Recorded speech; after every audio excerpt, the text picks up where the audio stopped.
జై శ్రీమన్నారాయణ. అస్మద్గురుభ్యో నమ.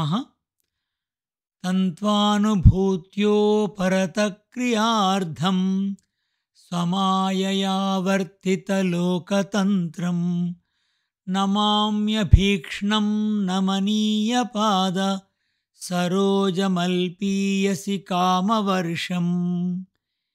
నీవు నిష్క్రియ పరబ్రహ్మ స్వరూపుడవు.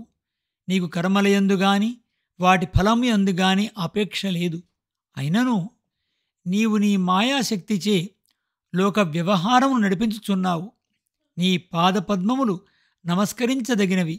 నీవు అల్పుడగు నా వంటి భక్తుడు చేసే చిన్న ఆరాధనకైనను కోరికలను వర్షించదవు. అట్టి నీకు పలుమారు నమస్కరించుచున్నాను. Third canto 21st chapter 21st prayer. భగవద్బంధువులారా, శ్రీమద్భాగవత తత్వదీపిక ద్వితీయ స్కందం 10వ పాడ్కాస్ట్లో స్వాగతం.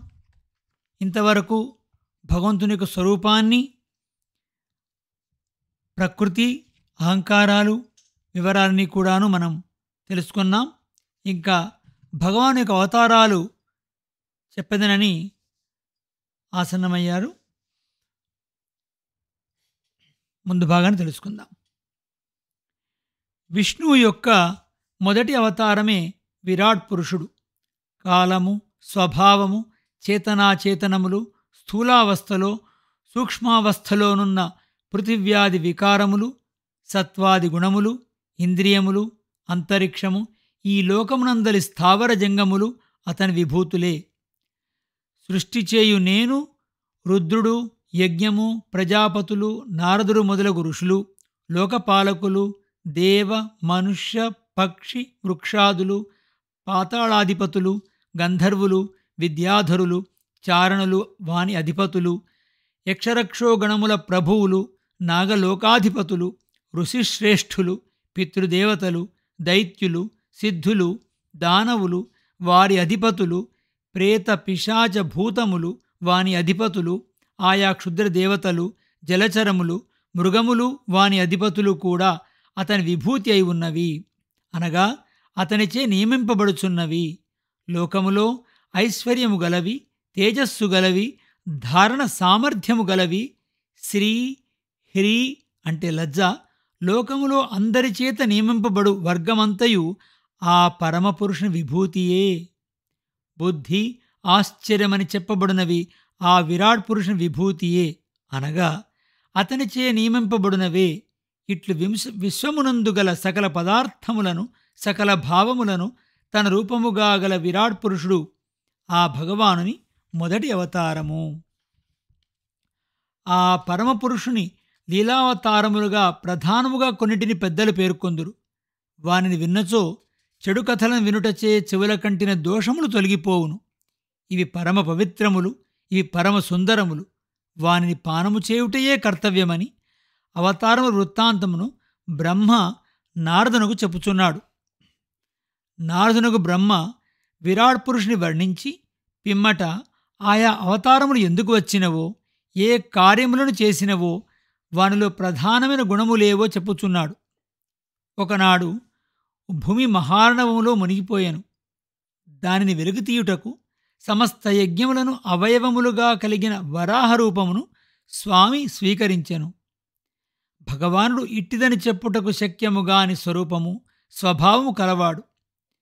భూమిని ఎత్తుటకు సముద్రములో వరాహరూపమున ప్రవేశించి అచట తనతో తలపడిన దితి పెద్ద కొడుకగు హిరణ్యాక్షుని ఇంద్రుడు పర్వతములను ఛేదించినట్లు చీల్చివైచెను.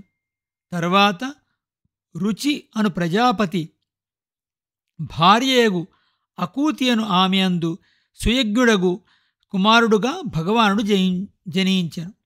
ఆ సుయజ్ఞునకు యములను గుణములతో కూడిన యాములు అని పేరుగల 12 మంది దేవతలు దక్షిణ అను భార్యందు జన్మించిరి. ఆ దక్షిణ కుమారులకు దేవతలలో కలిగిన ఆర్తిని తొలగించుటకు హరి అను పేరు గలవాడై భగవానుడు అవతరించెను. స్వయంభువ మనువు ఈతని హరి అని పిలిచెను. దేవతలు ఆర్తిని హరించిన వాడు కనుక అతనిని హరి అని వ్యవహరించిరి. కర్దమ ప్రజాపతి ఇంట అతని భార్యయగు దేవహూతియందు 9 తోబుట్టువులతో కూడా కపిలుడుగా జన్మించెను. ఆ కపిలుడే తన తల్లియగు దేవహూతికి ఆత్మజ్ఞానము మోక్షమార్గమును ఉపదేశించెను. ఆ జ్ఞానముచే ఆమె ఆత్మను మలినపరుచు దేహ సంబంధముచే కలిగిన గుణత్రయ సంపర్కమనడి మాలిన్యమును వీడి కపిలుడు చెప్పినట్లు మోక్షమును పొందెను. భగవానుడు సంతానము కావాలని కోరిన అత్రి మహర్షికి అతని తపస్సుచే సంతుష్టి చెంది పరమపురుషుడు నన్నే నీకు కుమారునిగా వసంగుచున్నానని వసంగినాడు. ఇట్లు స్వయముగా భగవానుడే దత్తుడు అగుడచే అతని పేరు దత్తుడాయను. అత్రి కుమారుడు కనుక ఆత్రేయుడు, అతడే దత్తాత్రేయుడు. ఆ దత్తాత్రేయుని పాద పద్మపరాగముచే పవిత్రమైన హైహయుడు మొదలగు రాజులు అనిమాద్య అష్టైశ్వర్యములను ముక్తిని కూడా పొందిరి. ఇట్లు ఐహిక ఆముష్మిక యోగ సంపదను అనుగ్రహించిన వారు దత్తాత్రేయుడు. వెనుక నేను బ్రహ్మలోకములన్నింటినీ సృష్టించగల శక్తిని పొందుటకై తపస్సును చేసి తిని. బ్రహ్మ చెప్తున్నాడనమాట. ఆ తపస్సునకు సంతుష్టినంది ఆ హరి సన అను శబ్దము మొదట గల 4 కుమారులుగా నా నుండి జన్మించెను. వారే సనక, సనాతన, సనందన, సనత్కుమారులు. ఆ రూపముగా జన్మించిన ఆ కుమారులే వెనక కల్పము చివర ప్రళయములో నశించిన సంప్రదాయము కలిగిన ఆత్మతత్వమును ఈ కల్పములో ప్రవర్తింపజేసిరి. మునులు వారి చెప్పిన మార్గములచే ఆత్మతత్వమును దర్శించిరి. ధర్ముడు అని వానికి దక్ష ప్రజాపతి కుమార్తెయగు మూర్తి అనునామయందు నారాయణుడు, నరుడు అను 2 రూపములతో శ్రీహరి జన్మించెను. ఆ అవతారములు అత్యధికముగు తపఫలమును గలవి. వారి తపస్సును భంగము చేయవలనని మన్మధుడు వాని పరివారము అప్సరసలు కూడా ప్రయత్నించి భంగపరచలేక భంగపడిరి. లోకంలో రుద్రుడు మొదలగు కొందరు రోషముతో కూడిన కంటి నుండి వెడలిన అగ్నిచే కామమును దహింతురు. కాని వారు తమ మనస్సును సహించుటకు శక్యముగాని రోషమును దహింపలేరైరి. కామమును దహించిన వారైనను రోషమునకు వశమగుచుందురు. కాని ఆ రోషము భగవానుడగు నారాయణుని మనస్సున ప్రవేశించుటకు కూడా భయపడుచుండును. కామమును దహించిన రోషమే వాని మనస్సు చేరుటకు భయపడినప్పుడు ఆ హరి మనస్సున కామము చేరుటకు అవకాశము లేదు కదా. పరమశివుడు కామమును మాత్రము జయించినవాడు.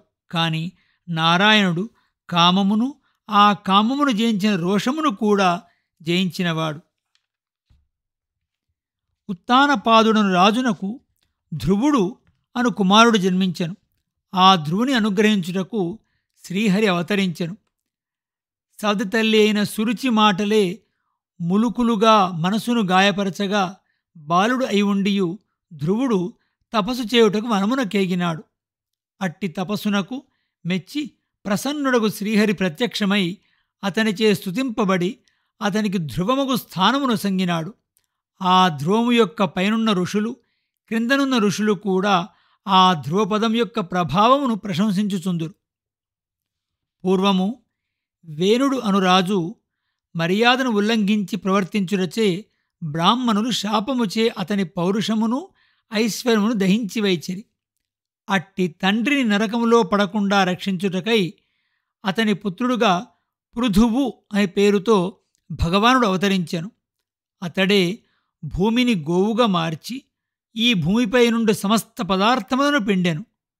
పృథువుచే కల్పింపబడినది కనుకనే ఈ భూమికి పృథివీ అని పేరు వచ్చెను.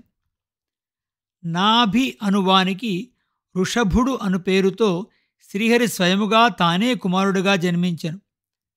కపిలావతారం వలె వృషభావతారము కూడా భగవత్ అంశచే వచ్చిన అవతారం. ఈ వృషభుడు నాభికి, మేరుదేవికి అంటే సుదేవికి జన్మించిన కుమారుడు. అతడే జడుని వలె యోగాభ్యాసము చేసెను. అతడు సర్వపదార్థములు భగవదాత్మకముగా దర్శించిన వాడగుటచే తన మహిమలందు తానే ప్రతిష్ఠితుడై ఉండెను. కాని వేరొక దానియందు ఆధారపడి ఉండేవాడు కాడు.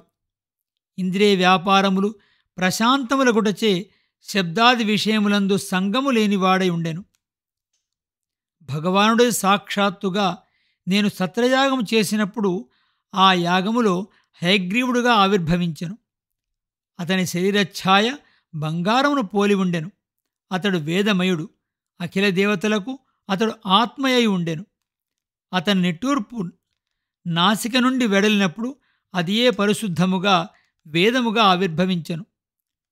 అతడు వేదములను ప్రవర్తింపచేసినవాడు. వేద విహిత కర్మలచే ఆరాధింపబడువాడు. యజ్ఞములచే ఆరాధింపబడు దేవతలకు ఆత్మ అయినవాడు కూడా హయగ్రీవుడే.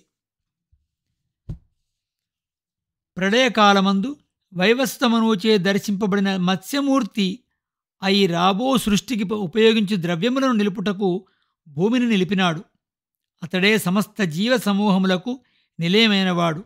ఒకనాడు ముఖము నుండి జారిన వేదములను మరల తెచ్చి నాకొసంగినాడు. వేద మార్గములను ప్రవర్తింపచేసినాడు. ఇంకొక అవతారం. అమృతం కొరకు దేవదానవులు క్షీరసముద్రమును మధించుండగా ఆ మందరమును కదిలించకుండా నిలుపుటకు భగవానుడు కూర్మరూపమును ధరించి దానిని తన వీపుపై నిలిపెను.